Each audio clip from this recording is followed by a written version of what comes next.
நீங்க கேட்டீங்களேன்னு சொல்றேன். நன்னா பாருங்க. இது மின் உற்பத்தி ஆலைகள், இது காற்று ஆலைகள், இவை டிரான்ஸ்மிட்டர்கள், இது டிரான்ஸ்பார்மர்ஸ், இது எலக்ட்ரிக்கல் போல்ஸ், இது செல் டவர்ஸ். இவையெல்லாம் தோன்றி 2000 வருஷமே ஆகிறது.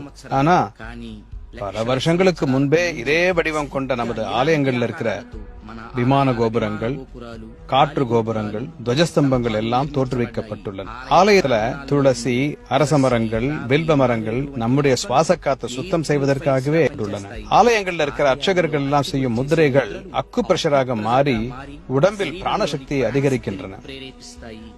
அவற்றினால் அவர்களின் கான்சென்ட்ரேஷன் ரொம்ப ஹை லெவலுக்கு வளர்கின்றது. இதைத்தான் தந்திரம்னு குறிப்பிடுறாங்க. அவர்கள் சொல்லும் சப்தங்கள் மின்காந்த அதிர்வலைகளை உண்டாக்குகின்றன, அதாவது எலக்ட்ரோ மேக்னெட்டிக் வேவ்ஸ். அவற்றின் அர்த்தங்கள் நுண்ணிய உணர்ச்சி அலைகளாய் மாறுகின்றன. இதைத்தான் மந்திரம்னு சொல்றாங்க. கோவில்களை கட்டும் போது பூமியில தங்கத்தையும் வைரத்தையும் மற்றும் பலவிதமான நவரத்னங்களையும் அதுல சேர்க்கிறாங்க. இது எர்பிட்டாக செயல்படுகின்றது.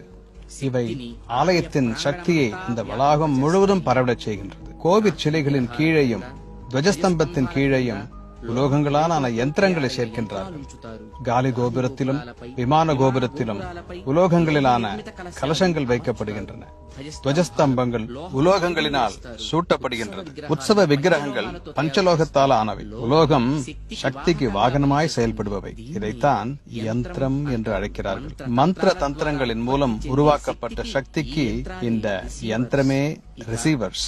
இவை ஹைட்ராலிக்ஸ் பவர் ஸ்டேஷன் போல. ஆலயங்களில் நடக்கும் அபிஷேகங்கள் உயரத்திலிருந்து சுவாமி விக்கிரகம் மீது நீர் விழுகிறது. அவை எல்லாம் பொட்டன்ஷியல் எனர்ஜி, கைனட்டிக் எனர்ஜியாக மாறுகின்றது.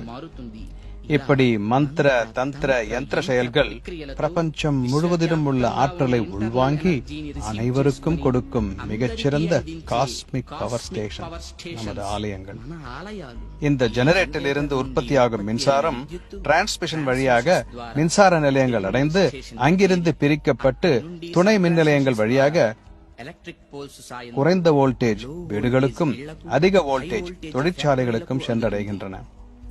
இதைப் போலவே ஆலய கர்ப்ப கிரகத்தில் பிறக்கும் சக்தி உள்மண்டபங்களில் பரவி மற்ற தேவதைகளின் சன்னதி வழியாக அதிகரிக்கப்பட்டு மின்சார கம்பம் போன்ற துவஜஸ்தம்பங்கள் வழியாக ஒவ்வொரு சாமானிய மக்களையும் சிறந்த பக்தர்களுக்கும் அவரவர்கள் இடத்திற்கு அனுப்பப்படுகிறது. இதனால்தான் கோவிலுக்கு செல்லும் பக்தர்கள் அங்கே அமர்ந்து மன அமைதியுடன் தியான நிலையில் இருக்க முடிகிறது. அந்த சக்தியுடன் அவர்களின் பிரச்சனைகள் தொலைந்து போகின்றன. அப்படின்னா அர்ச்சகர்கள் எல்லாம் எலக்ட்ரீஷியன்ஸா? எஸ். அப்போ நீங்க நடத்துறது சயின்ஸா? Common sense.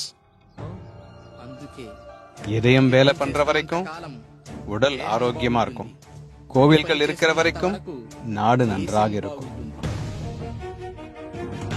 చైతన్య జీవనానికి అంకురార్పణ భవ్య సౌజన్య